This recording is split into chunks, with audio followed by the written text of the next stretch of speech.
Welcome, everyone, to the author interview and book club for A Heart to Find by Amanda Torrey, who we have here with us today.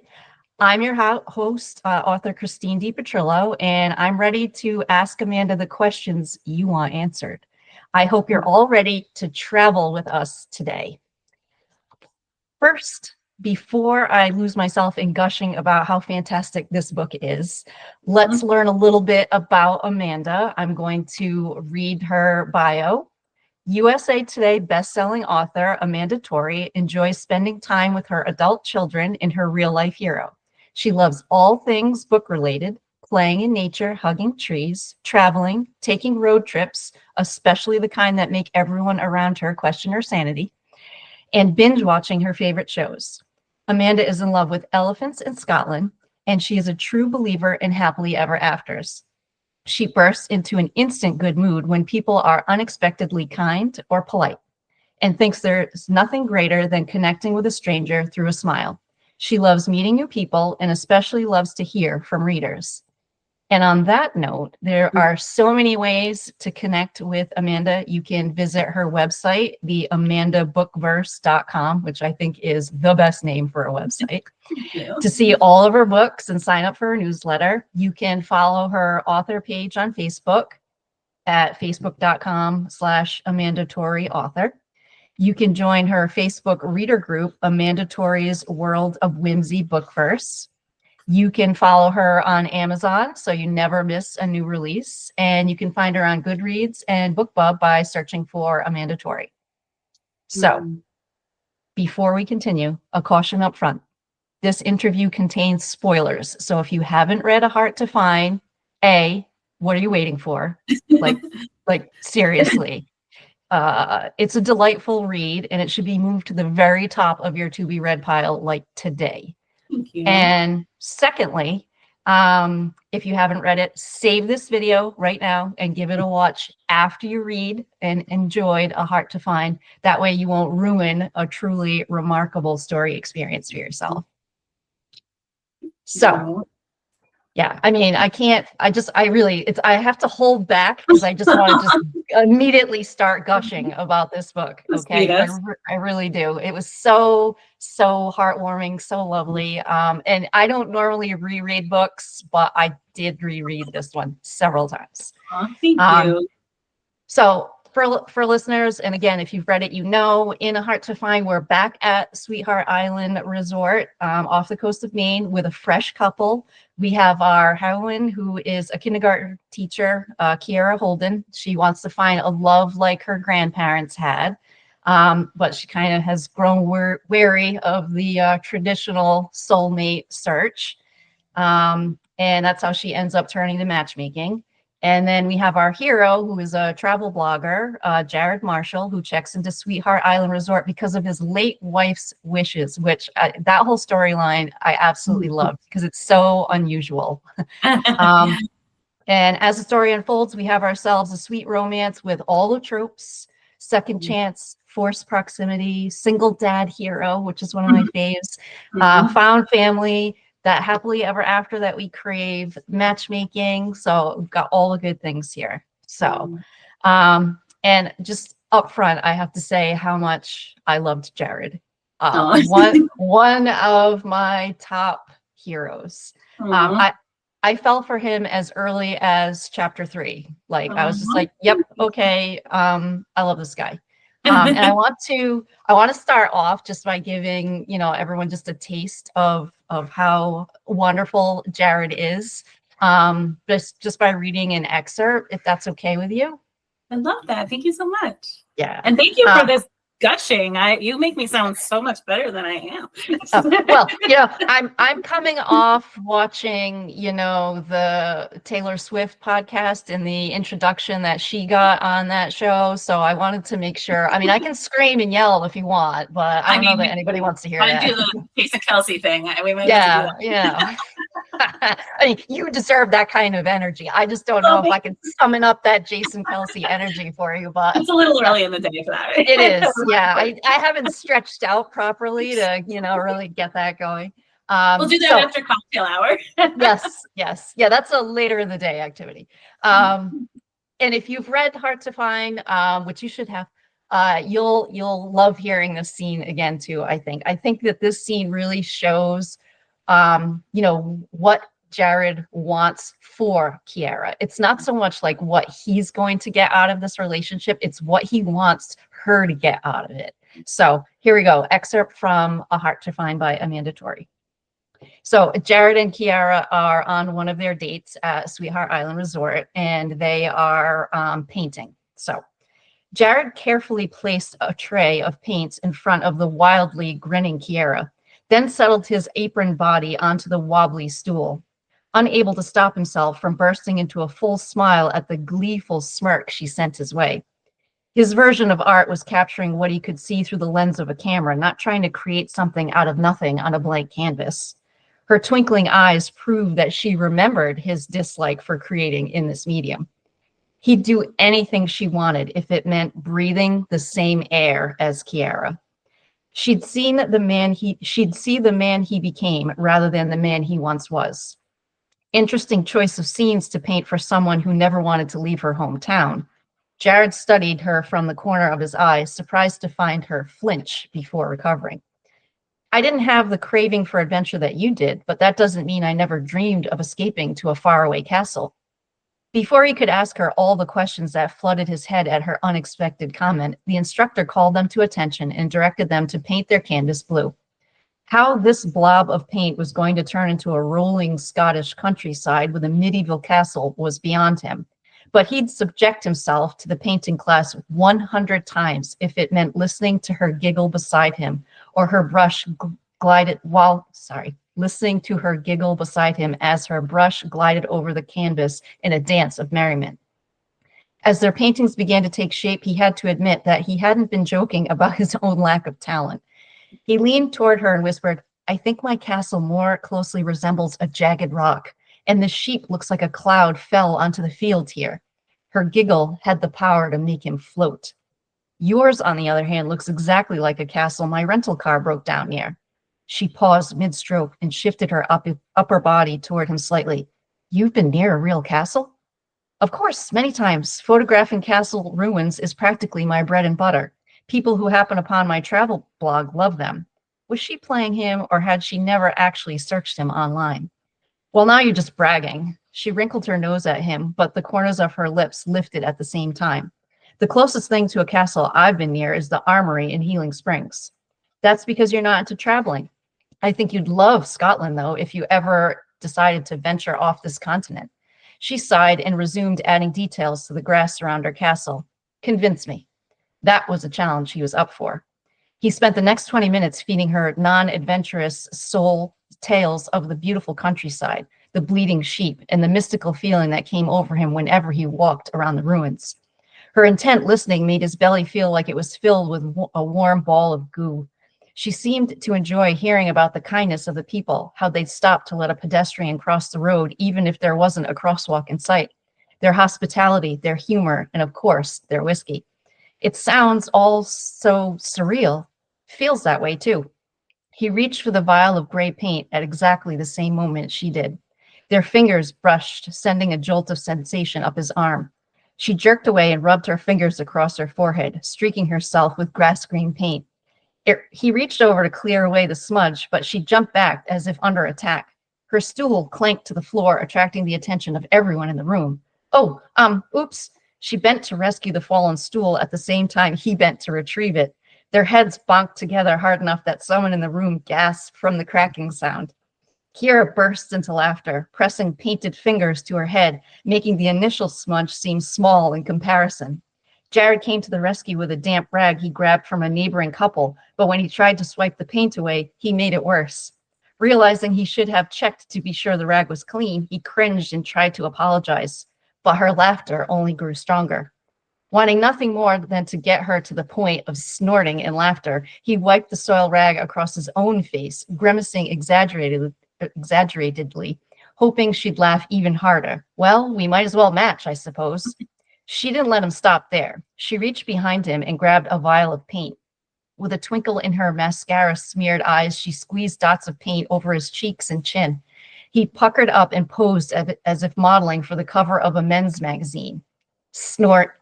Mission accomplished. Kiara's snort made her crumple into more laughter. He couldn't contain his own glee, especially as she clutched her cheeks and exclaimed that they hurt from laughing so much. He wanted this for her, this pure, unbridled joy.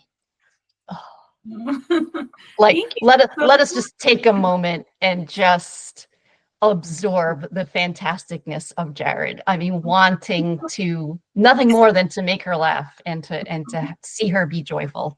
That was really special to me to hear someone else reading my book to me. I really enjoyed that. Thank you. Well, I mean, this perfect example of why we need to swoon and sigh over Jared, for sure. I do appreciate it. I do. All right. So then I'm hopefully now you're all warmed up and you're ready to be in the hot seat, to be put on the spot, to be interrogated on all the things are hard to find. You ready? I think I'm ready. I don't know. Okay. You're ready. You're ready. I'm ready. Yeah. First question. What inspired you to write this particular book? Oh, goodness. Okay. Well, first of all, thank you so much for this wonderful introduction and for doing this with me. This is so exciting to be able to talk to you and to whoever wants to listen to it about this book. As you know, but some of our listeners may not know, we dreamed up this series way back. Is it 2017? Is that what we figured out? We had to track back through our old messages. We came up with this idea of the matchmaking resort. Christine is always on top of things and wrote hers in was it 2018 or 2019? It was really early on, and I didn't write mine until 2020. And the reason I'm telling you this is because it leads into why I wrote this particular book in this series. I'm gonna stumble over how to how to say it. So in this book, it's meant to be a very lighthearted, joyful finding love, but I did want to give my heroine a little bit of challenge emotionally, and my hero. I just really like torturing characters and making them, a little sad. It just makes the payoff so much better. Right? So I chose to give her a storyline where she adamantly is opposed to being matched with a single dad. And the reason is not because she doesn't love children, because she does. She's a teacher. She wants children of her own. She just had a backstory where she had somebody in her family who weaponized children against her and removed them from her life when there was conflict. And this is not an autobiographical tale, but I did have an experience like that with my family, which is what had kept me from writing for all those years. And thankfully, Christine is exceedingly patient, excessively patient with me. She waited till I was ready. And I think a lot of writers can relate to the fact that sometimes we sort of use books as our therapy, right? We work out some issues that we had. This is not based on me, but the feelings are based on what I experienced through this loss and through this. It's a very particular kind of loss. And I just wanted to kind of explore it and let her go through it. And, like I said, the story is completely different from mine. It was somebody close to me in my family, and it was a tremendous loss, but it was not the same. And so I really enjoyed sort of giving her her own story, but letting my emotions go into it so that I could really, really, I hope, portray what it's like to have that experience, so that readers would hopefully understand why, when it could seem a little callous to maybe not want to be with a single dad, why she felt that way. And ultimately how she healed in that process of finding love and joy again with this person that she had a relationship with previously. So that's why I decided on this particular one within the matchmaking setting. Yeah. And I think the your personal experience allowed you to tune into the emotions, because I think I know as for myself as a reader of A Heart to Find, I felt Kiara's pain. And I'm a huge single dad hero fan. So there was a part of me that's like, well, how does she not love him? But then when you get the emotions that you were able to pour into it from personal experience, you really feel why she's being so cautious. It really comes through on the page. So definitely, yeah. It can be tricky because obviously I don't want anybody to read it and think, well, this was Amanda's life, because it wasn't. It was a No. completely different scenario. Everything was different about it. The only thing that was the same consistently was that, was the emotions of having an experience where children are removed from somebody for no wrongdoing, on that person's part. Yeah. Yeah. Yep. I'm glad that came through for you. Definitely came through. How did you choose the title for this book? What significance does it hold? A Heart to Find. Okay. Well, this is another kind of roundabout answer, but the original title was, I'm probably going to fumble it, which is part of why I changed it, but is that Powdered Sugar Kisses and Matchmaking Wishes, which I did like. It kind of sounds like. But then when we got to the point where we were designing covers together, and Christine's book is A Star to Hold, which, by the way, I have to, I'll read this one, book one in our series. So A Star to Hold was such a fun title, and my title was not meshing, especially as we were designing the cover. So we sort of brainstormed. I was like, maybe we could do something that's makes it more series oriented. So in this book, A Heart to Find, they are trying to literally find heart, well, I guess that would not be literal because they have hearts of their own, but they're trying to find this love for their hearts. But also she has a heart locket that she received from her grandparents, and it's very, very special to her. Their relationship is the reason she's at this resort to begin with, and she loses it during a date with, and it's sort of the pivotal point for her. It makes her question whether she's on the right path. And so it just sort of fit with that. So that's how we ended up with that title. And I have no regrets. No. It just sounds like when we're talking about the books too, to have them have that same kind of cadence to the titles just really works. So I love the title. How is this book different from other books that you've written? Well, you mentioned the name of my website, the Amanda Book First. See, I don't even know what it is. So many things to remember today. I did that because I write so many different things, and conventional wisdom is to kind of like stay in our lane as writers, and one can't do it. I know, Christine, you're the same. It's like sort of impossible for us to really write the same thing. So I like to branch out in different areas. Traditionally, I've sort of built my career on like light, steamy romance. That was sort of the main thing that I have written. But Christine and I don't even know. We were just going through a thing with we both really love like the Hallmark kind of vibe, So we decided, what, why don't we try to write something together that's sort of this like more like wholesome. I don't like the term clean, but it is kind of in the industry what they call this sort of book where there's no intimacy on page, no swearing, things like that. And those are some things that we could find in our other books. But so that was a departure from what I normally write. It is sort of what I'm writing moving forward. But yeah, we just were sort of up for a little challenge. We're like, how can we make this as romantic and as emotional? We both, I think, believe that intimacy is an important part of a relationship. And that's why, it seemed very natural to put it on page in like our previous books. But, we were like, let's see if we could do it. Let's make it a rule that they literally cannot have any intimacy at this resort. And it gave a little bit of fun for building tension and for, just like making them have to find their way in their relationship without that.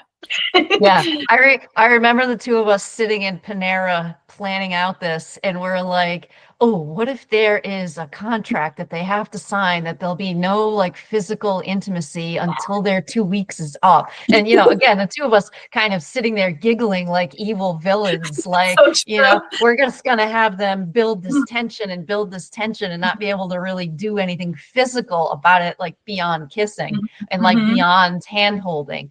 And at the time, I think we were both like, can we do this? Because we didn't do it previously. But I think we both had the experience of what that was like. It was really refreshing to do it this way. And it allowed us to really tune in at the matchmaking resort of having these different date experiences, and how can we show you their closeness through the dates, like the scene that I just read. I mean, them having this little paint fight and laughing and being goofy together. I mean, there's nothing sexual about that scene at all, yet the tension is there. You're like, they're falling for each other again, and they're like, yeah, they're soulmates. Like, it just jumps out at you without any sort of physical intimacy. So Right. Yeah, it was a fun challenge because I feel like in previous books, I'm always thinking like, okay, how soon can I get them alone? You know, how soon can they, you know, do this or that, or, you know, and in this, it was like,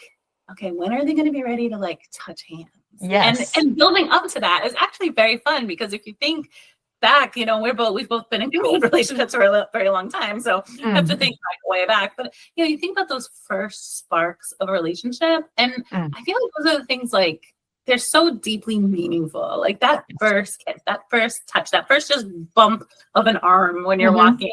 You know, there's something very sweet and romantic. And also, you know, I feel like it can be a little steamy, even though there's not a lot of steam being generated. It's, you know.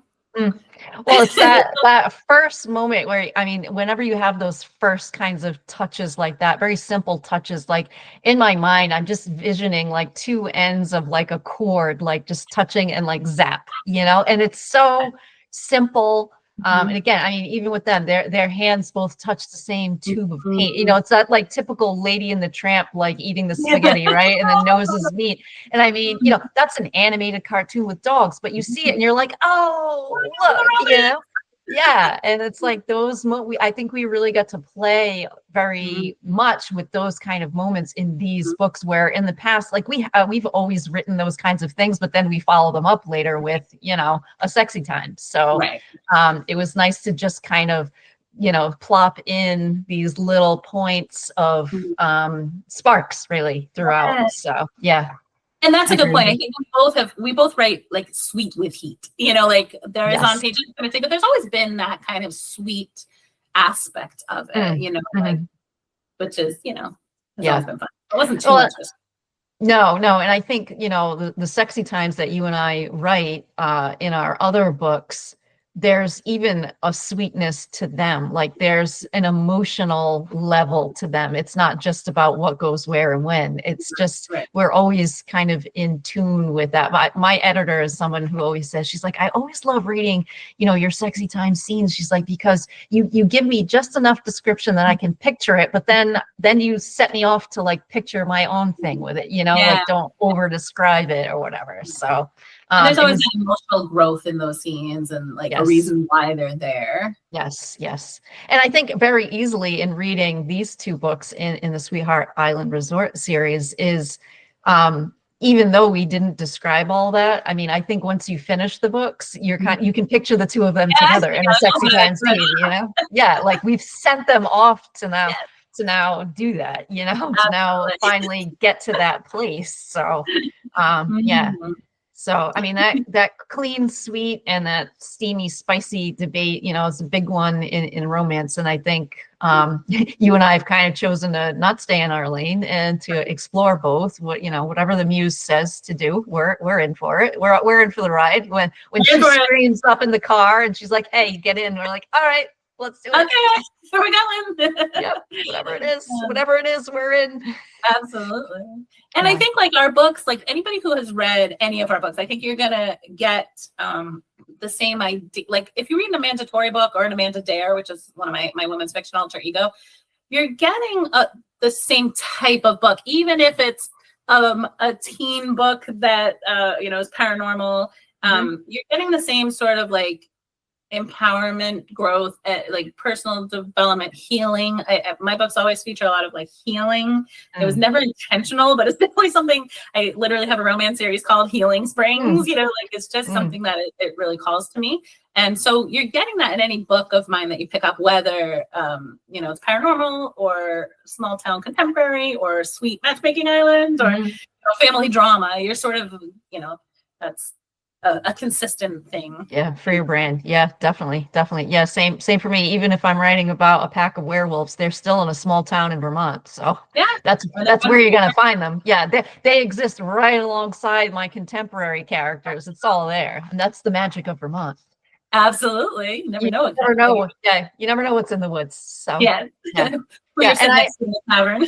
Yeah, I mean, who's wearing that buffalo plaid? Is it a werewolf? Is it just a mountain man? We don't know. It could be both. Could be. Could be. So, okay, moving on. A major trope in A Heart to Find is second chance, which I know readers love. I love as well. What about this trope appeals to you? Oh my gosh, I find myself so drawn to second chance, and I know that a lot of people are like, exes, you know. I think for me personally, I love the idea of people working on themselves and improving themselves, and it can often be a very fictional belief. You know, you don't really necessarily see it a lot in real life, but I love the fact that people can be introspective and put the work in to improve themselves and learn about relationships. And it probably helps that my partner and I were high school sweethearts, and then, you know, we split up for many, many years and then got back together and have been together for many, many years. So I think it's just very nostalgic for me. And I don't know, I just really love that pull. I feel like when you have a history with someone, but they're actually different than they were the first time. So though you do have some of those same issues to work out, but you're kind of different people as you age or as life gives you different challenges, and a lot can happen in a decade or more, you know.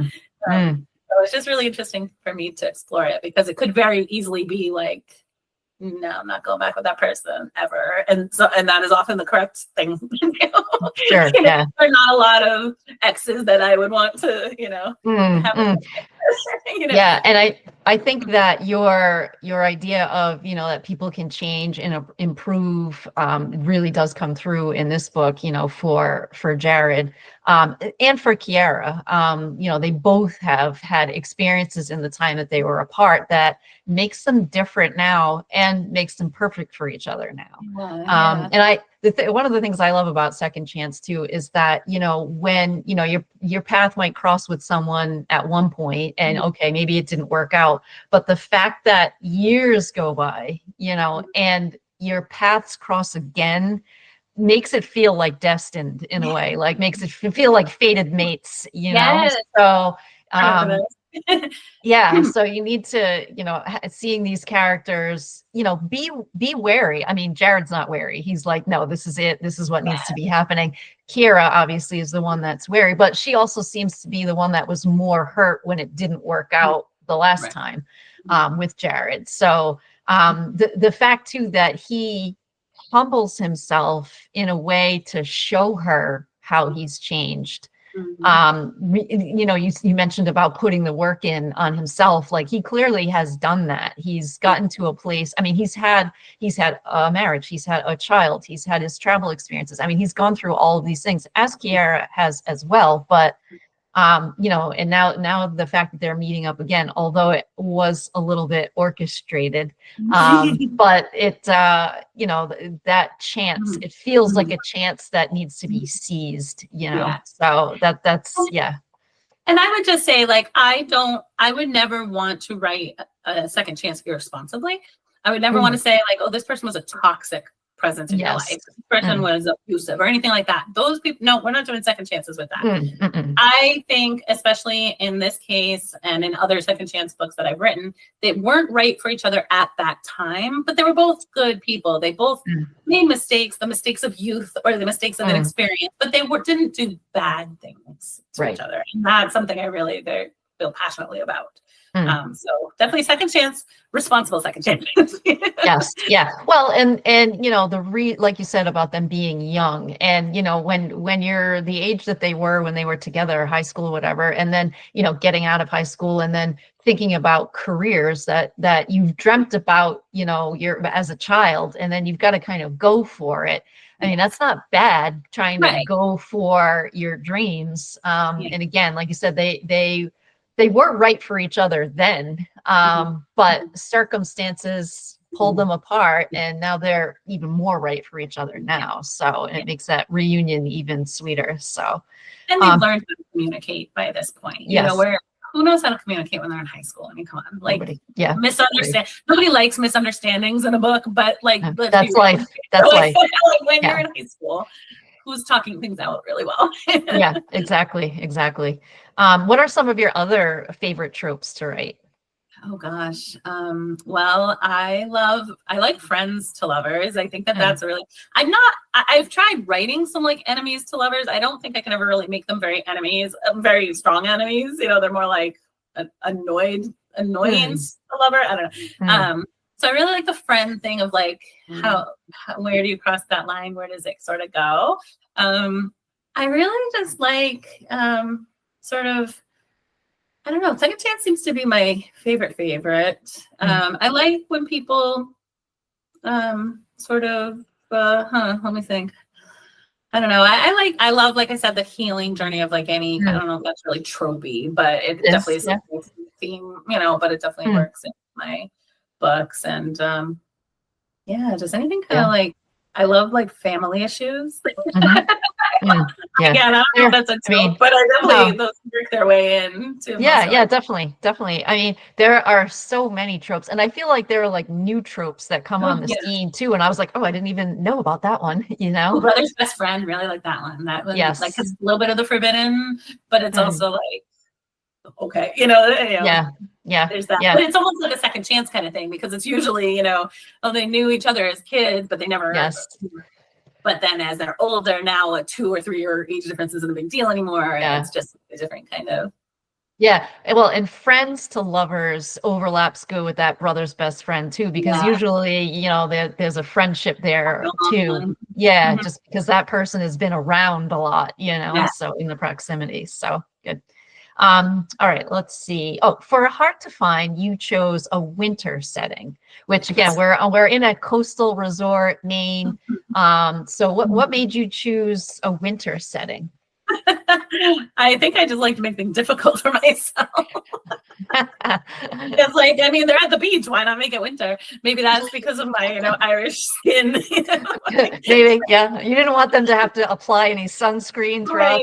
Although that could have been romantic. Yeah, that is true. That is true. Hold on, let me make a note. Yeah, I think because I was following up with yours, and I was thinking when we designed these, and you had more of like the summer theme. I think when we designed the resort, we were like, oh, we could have like different areas of the resort that are geared toward the different seasons, and it really appealed to me. And I'm like, oh well, let's go to another season. And so yeah, I went with winter, and also and maybe again, this is nostalgia because, you know, when I had my high school relationship with the person that I'm with now, again, I remember sledding being a very fun, sort of intimate without being intimate kind of thing, you know, being on that sled together and you're like cozy and you're having fun and you're laughing. So I think I just sort of pictured that for them. And it was fun. It was almost like it gave more of a challenge. And it also was along like that Hallmark coziness vibe. You know, it wasn't Christmassy, but it was like the small town. They have their little village with their main street on this island where they have all these shops and everything. And I just pictured it with the snow falling and, you know, just felt cozy. I was going to say that a cozy vibe definitely came through because of that winter setting. And again, you know, you didn't make it like Arctic where they can't, you can't get around. Although they do get snowbound there. Well, and that's the other thing I just remembered. And as far as tropes, I do like the forced proximity. Like you might want to get away, but you're not gonna, you know. So I think I did need. I don't remember now because it's been a while since I wrote this. I've written many books since then. But I don't know if it came up in the beginning when I was choosing seasons or if it was more of something that I came up with as the plot was progressing.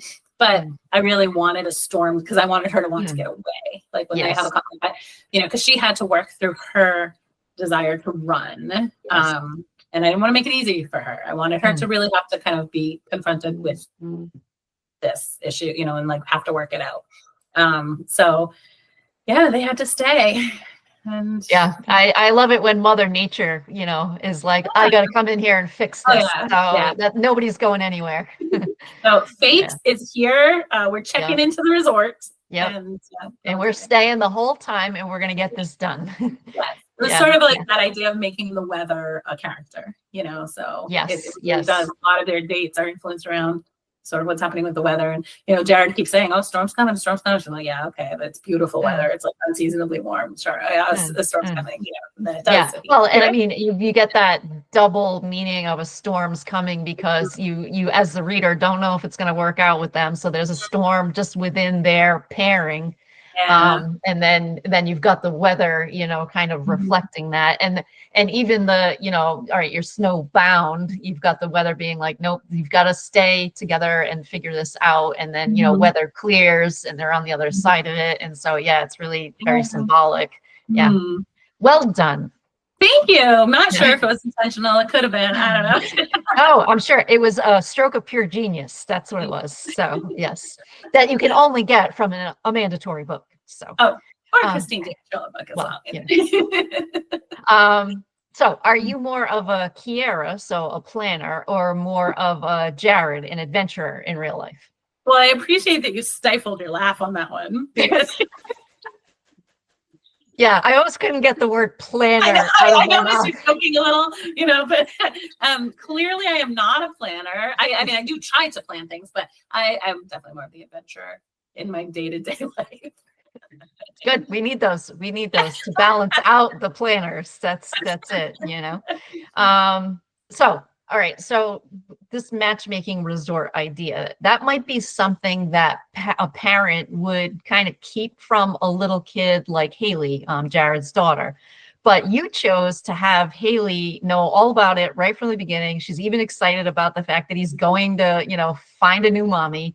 And she actually knows a big secret about why her mom, Jared's late wife, wanted Jared to go to Sweetheart Island Resort so badly. So what made you decide to kind of have Haley know about it and be in on it? What's your thinking behind all that? That's a really good question. Thank you for asking that. I think, conventional wisdom would be you don't really involve a 3-year-old. I think she's 3. Yeah, you don't really involve like a 3 or 4-year-old. God, I can't remember how old she is, but she's little. Yeah, that's cool. Yeah. In this sort of thing. However, big spoilers on this section, but Jared had married his best friend when he was off traveling. And it was sort of like after he realized what he had lost with Keira when they were young.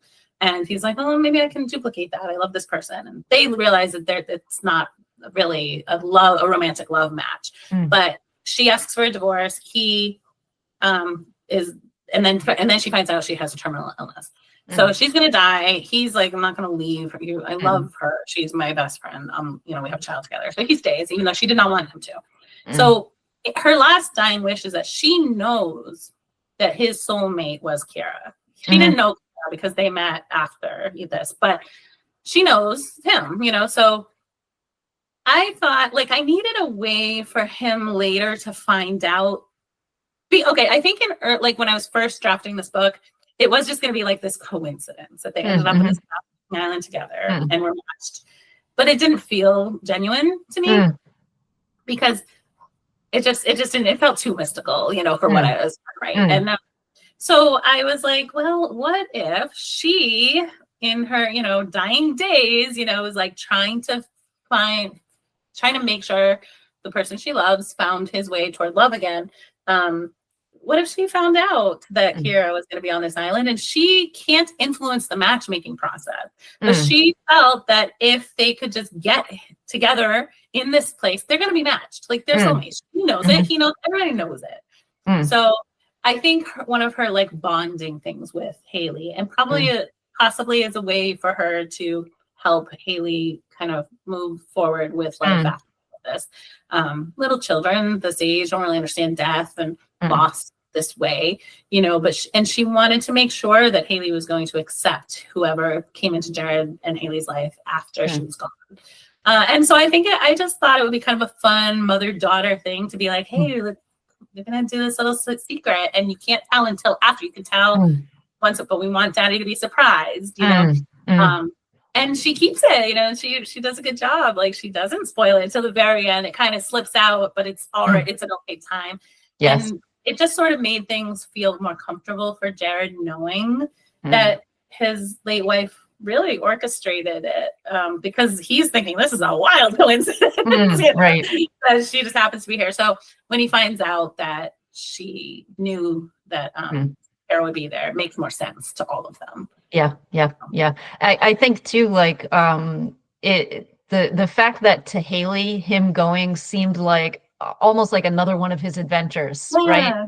So, he's going, and the fact that he was gonna, bring back someone who would, possibly also make good pancakes like her mom made, it just brings them all together. And in the end, bringing Keira into the duo of Jared and Haley, it's all gonna work out. So yeah. I think it's a way for his late wife to orchestrate that healing process for her daughter and for her husband and for everybody to sort of be okay. Yeah, I think it's one of those moments in the book too where you're like, oh, the wife knew, like she set it all up on purpose, and it's like one of those, like my eyes like pricked, with tears. Like I was like, oh, how sweet, like that she got, went that extra mile to like really make sure he got his soulmate. I mean, that's something there, let me tell you. All right. At one point, Keira and her new friend, Megan, that she met at Sweetheart Island, they're sitting on a bench, and there's a red bird present that Keira takes to be a sign from her grandmother. We also have the locket that has sign-related qualities to it. There's also seeing deer. So my question to you, I guess more as a person than as an author, is do you believe in signs? I think I do. I want to. I think that's the biggest thing is that, like, I think we do try to look for meaning in loss. And I think when you, like, I think it's natural to want to feel somebody that you lost nearby. So, yeah, I mean, if, there are things that I see in life where I'm like, oh, okay, that person's with me still. And it's just a reassuring, comforting feeling. And yeah, I think I do. Yeah. It became a point for me in reading, like kind of looking for signs, like where else are there going to be some sprinkles of signs in here? So yeah, cool. It was really important for Keira because she needed to feel she was on the right path, because she went there because she wanted to have what her grandparents had. She wanted to emulate that love, and like her grandparents knew from like the minute they met, and she wanted that. And I don't know that she was really getting that exact thing, so she needed to sort of like be like, all right, I'm on the right path, my grandmother's here, she's guiding me, she's with me, I can feel it, and so give her a way to sort of tune into her own intuition too, feeling guided. Yeah, especially too when she finds out that her match is Jared, suddenly it feels wrong in her mind. She's like, well, this can't be right. So that little sprinkling of signs is sort of like, no, trust the soulmate science and trust what's happening here, because this is right. So yeah, these founders wouldn't lie to you. Yeah, they wouldn't even manipulate it. Let's see. Keeping on the vein of Megan and Keira, that friendship is pretty precious. You refer to them as sisters of the heart. Why was it important for you to give Keira this person in her life at this moment? I mean, I think we all need friends, girlfriends, like close friends to us, like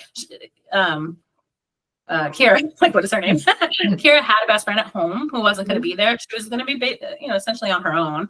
And so she meets Megan on the ferry, and they just really connect. And I love when that happens. Like that's something that sort of happened when you and I, like we just like really connected, and have been good friends since then. And I think it's like so important in different aspects of your life to have people that just are there with you for the journey. And I didn't want to see Keira going through it on her own. And Megan really needed this support too. She had sort of a sad backstory with her relationships. And, she really needed someone to cheer her on and to encourage her. They needed someone to walk into that room together. Yes. Yeah.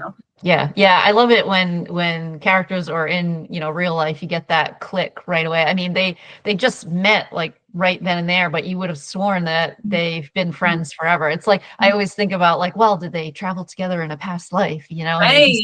Good point.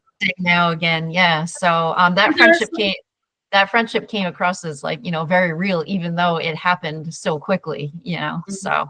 And I love when it happens in real life. Like when you really connect with someone, you're like, oh yeah, like we're soul sisters. We're sisters. Like we're meant to be friends, and that's such a good feeling.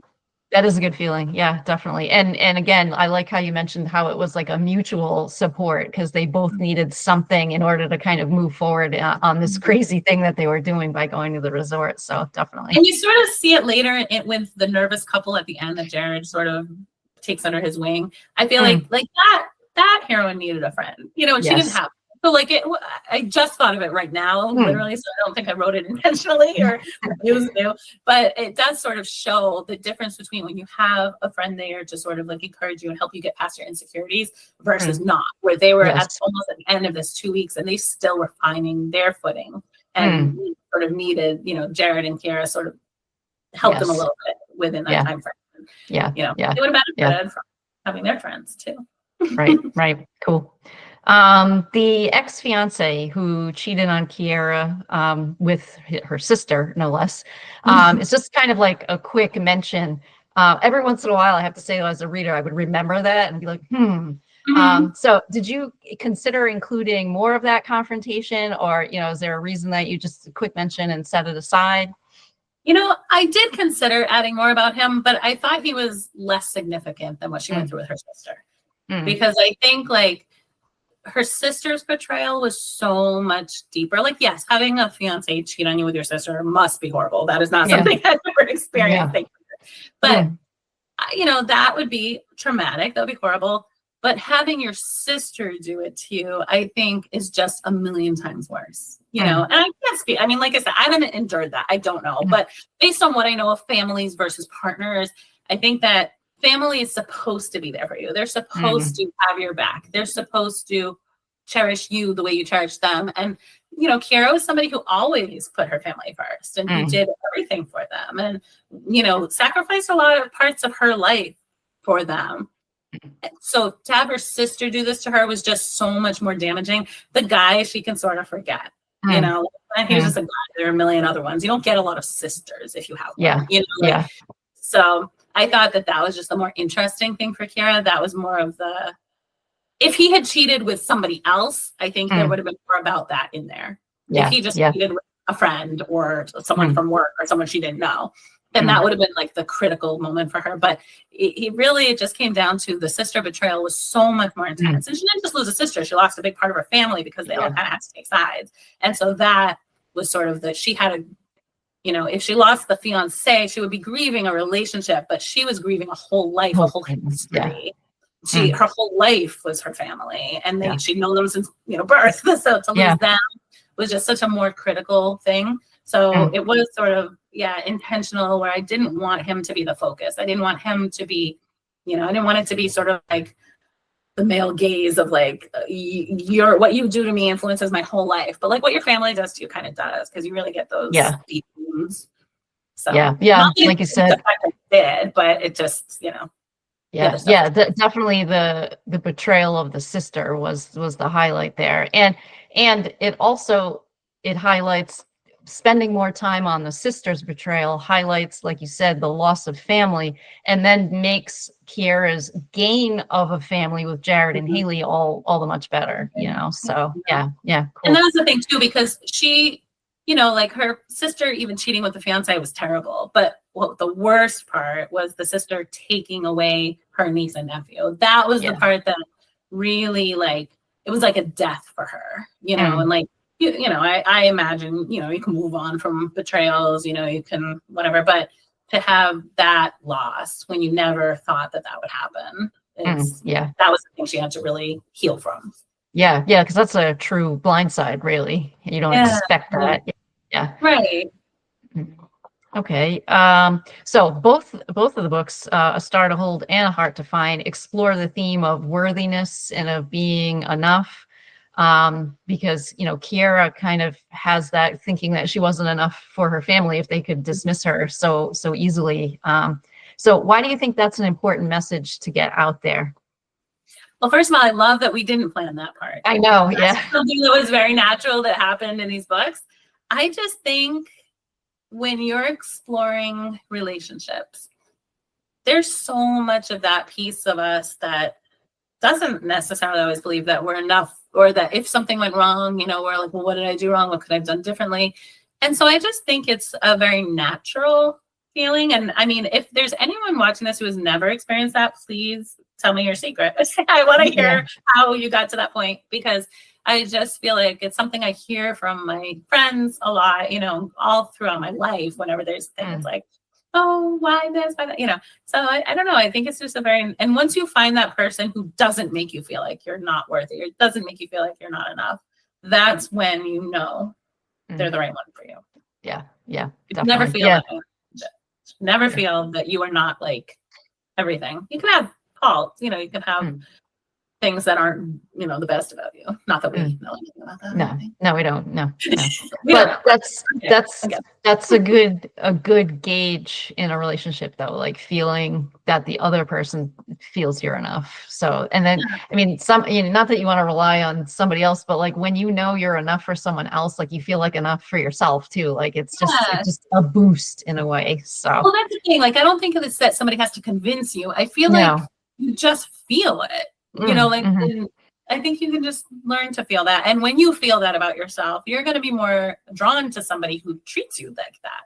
Right. You know? Definitely. Yeah. Good message in both. What kind of reader did you have in mind while writing A Heart to Find? I wanted a reader who just really wanted to escape from all the dark stuff in the world, you know, like who just wanted to have, you know, a little bit of depth, but not, you know, some fluff too, you know, like just some fun, you know, like I think when I was going through all this stuff with my family, I really relied on watching like those Hallmark Christmas movies, which, you know, there's not a lot to them, but that's what I liked. You know, I liked just having something joyful and, you know, that I didn't have to think too hard or feel too deeply.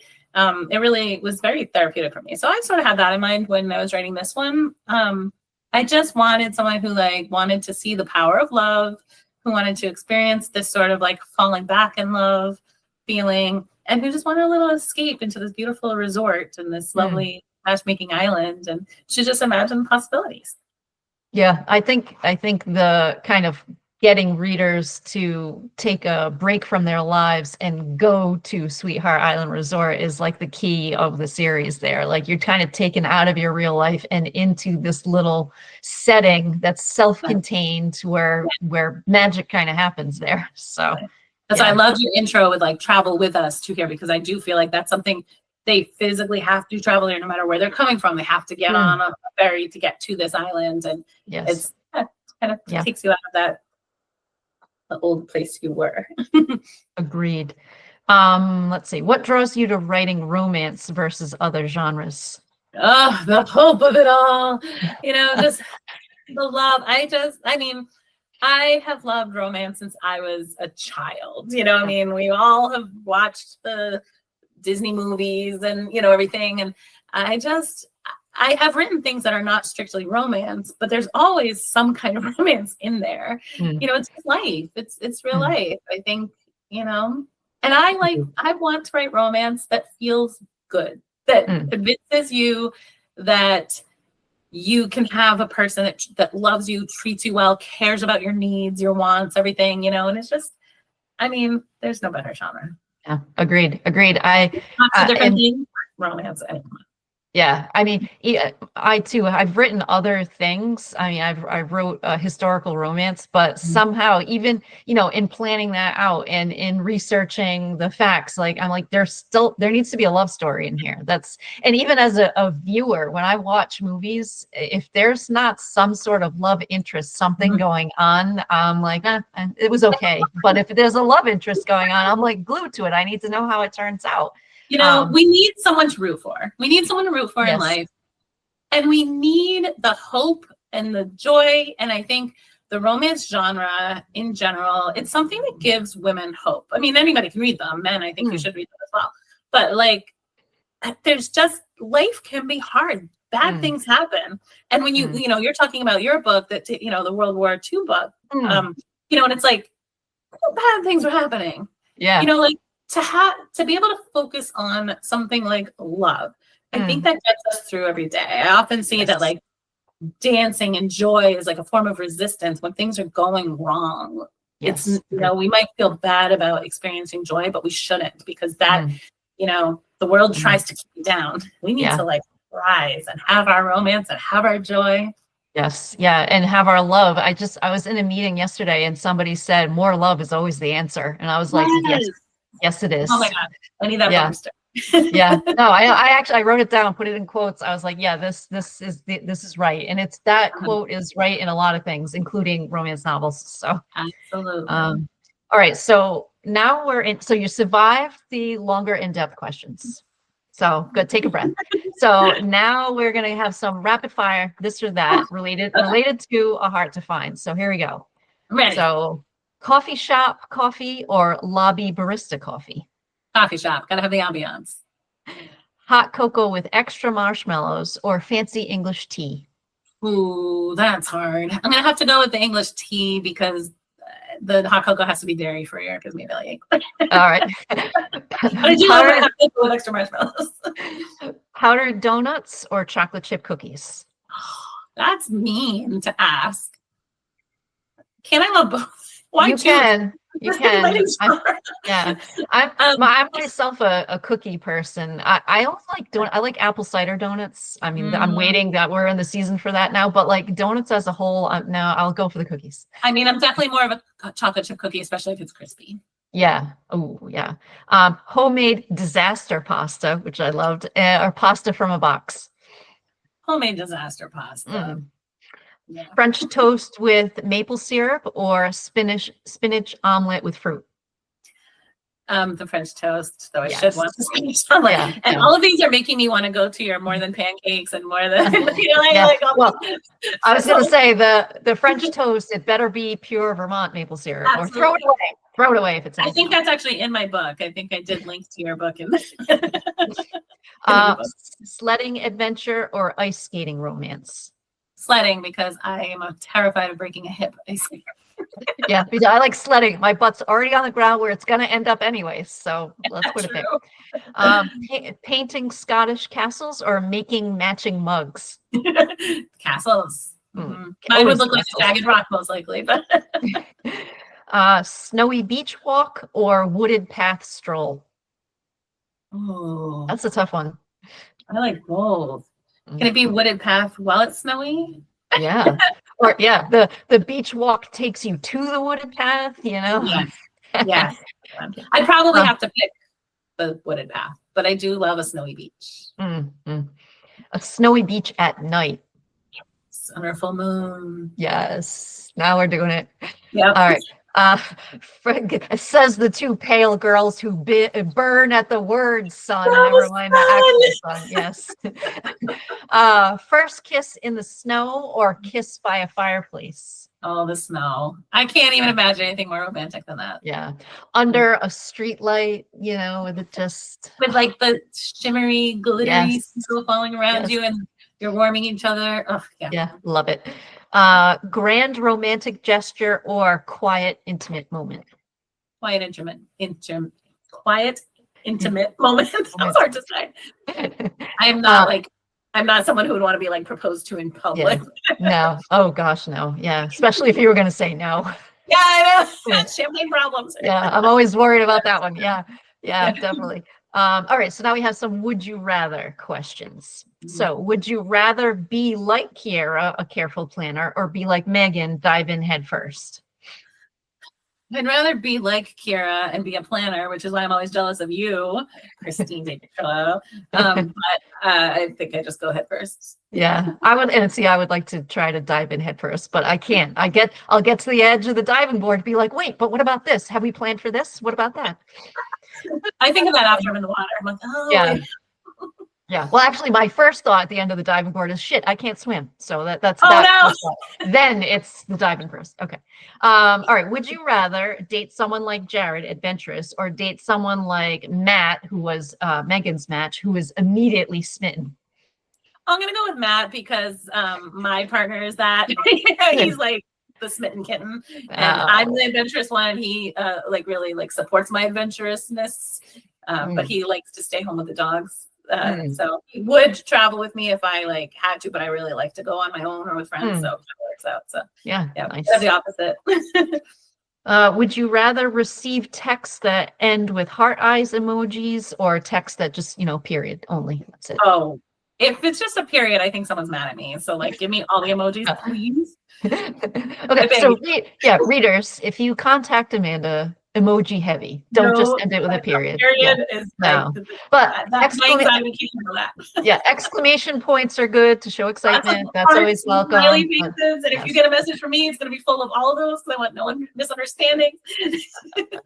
I love it. Would you rather fall through the ice or fall off a stool? I'm going to go with off the stool because I don't want to be that cold. Yeah. Would you rather be around storms coming energy or that calm before the storm peace? Oh, I love both, but the storms coming energy like fuels me like nothing else. Yes. I love when like we're getting a big storm, any kind of storm, a blizzard. Like, I don't want just like snowing every day or just raining every day. I get a little like low energy for those. But if there's like a blizzard coming, or if there's like a huge thunderstorm with big winds, give me all those. Yeah, agreed. There's something about that storms coming energy that like makes people pause in their like everyday day-to-day life kind of stuff, because you'll like pause, maybe you'll make some preparations, but there's like an excitement somehow. Even, I mean, there might be some fear, but there's some like, what's going to happen, Yeah. So, I mean, like, I'm fortunate to live in a place where we don't get like really dramatic kinds of things happen. So, I mean, if I lived in somewhere where we're going to flood, that would be different. Different. Being in a safe place, relatively safe, anything can happen. But yeah, just that buildup of like the energy and the wind. Yeah, I find calm before the storm to be almost ominous sometimes. Like that stillness is you don't hear any birds. Yes. You see a squirrel running around, you're like, they're hunkering down, something's happening. Not right. Yes. All right. And last, would you rather go on double dates or have alone time with your soulmate? Alone time. Good. All right. Final questions. What are you working on now? What's next? What's coming up? Don't leave us hanging. We need to know. I'm hopefully in October going to be releasing a cozy witchy romance. It's very cozy, like very enchanted, like enchanted appliances, magical world that's like an invisible sister town to Salem, Mass. And so there's like that whole story there. There's like a tree that's in trouble and needs like the healing of the witches. They need to be called in, and it's just a joy to write. It's so fun. It's of course a romance, and it's a Beauty and the Beast trope. So like, I know, right? But that's what I should say. He's freaking love them. And because it's like this cozy fantasy romance, he's like beastly in appearance, which I really enjoyed because I have written a beastly trope before, but they're human, so he has this curse that needs to be lifted, and he's got the beastly features, but she still finds him very attractive. However, it is clean, wholesome, so very much along these vibes of, I love it. Yeah, you definitely need to lead with it being a Beauty and the Beast trope, because that's I can't pass up a Beauty and the Beast thing. If that's mentioned, I'm in totally. Wow. I'm glad to have you. that is definitely my favorite. If there's like fairy tale retelling or fairy tale like alignment somehow, if it's Beauty and the Beast, like me too, so good. So looking forward to that October. Good. I can't believe I didn't mention that in the tropes section. How did I forget Beauty and the Beast trope? It's good stuff. And what are you reading right now? So right now I'm reading Great Big Beautiful Life. I think that's the title, by Emily Henry. It's her newer book. Really good. Love it. Almost done. Cool. Really enjoyable. I love her books. Good. All right. Very, very good. Thanks for letting us behind the scenes. I hope I didn't scare you too much. No, I don't think so. I think you've magnetically attracted more in with this interview. I mean, it's so fun. It's so fun to like dig deeper into an author's mind and talk more about such a wonderful book. I mean, A Heart to Find does have it all. I mean, family trauma, secrets, super fun banter, adorable dates. I mean, there's so much to love on these pages, and I hope that I hope that everyone has read it and then, comes and enjoys this interview. It's definitely one that you're going to want to reread. And remember that you can connect with Amanda in lots of ways, and she'll be really nice to you, guaranteed. Heart Yeah. emojis always. Yes, right. So, I mean, how can you not want to contact someone that's going to send you heart eyes emojis? I mean, that's what you need in your life. So you can, again, visit her website, theamandabookverse.com, author page, Amanda Torrey author on Facebook, Facebook reader group, Amanda Torrey's World of Whimsy Bookverse. Which has like hardly anybody in it right now. So it's a good time to really get to know everybody. Yeah, just rush in there, populate that group, get it going on in there. And you can follow her on Amazon, Goodreads, and BookBub for all the new release news. And you want to make sure that you check out Amanda's other books. The Healing Spring series happens to be one of my favorites. And that's where Keira in this book is from, and Jared, right? They both were from there. Yes. So, if you want to get a taste of, where they're from, their small town, go ahead and pick up that Healing Springs series. You will not be disappointed. And if you haven't read A Star to Hold too, I mean, these can be read in any order, but they just offer you some good times at Sweetheart Island Resort. So much joy. So much joy. And, just soulmate science is a perfected science. It's science you can believe in. Yes. And you will find I love the founders that we created. We each wrote a different one, but they're these widows that met at a grief group when they lost their husbands when they were too young, and they didn't want to find new love, but they wanted to find love for everybody else. So that's how this was kind of born. And so Christine has one of the founders in her books, and I have another in mine, and it's so fun bringing them to life and just seeing how they interact with the people of the resort. So just another level. Yeah, and seeing the different energy that those two founders kind of bring in order to make this whole resort work for their customers, their people that come and want to be managed. So, So thank you, Amanda. Thank you to everybody watching, and we hope you enjoy your time at Sweetheart Island Resort as much as we did. Yes, thank you so much, Christine. I really enjoyed this interview. Yes, me too. From lots of you, and go read this book, and then also, read this book. Yes, read them all. Beautiful together. They're so pretty. All right. Very good. Thank you so much. We'll talk to you soon. Okay. Bye.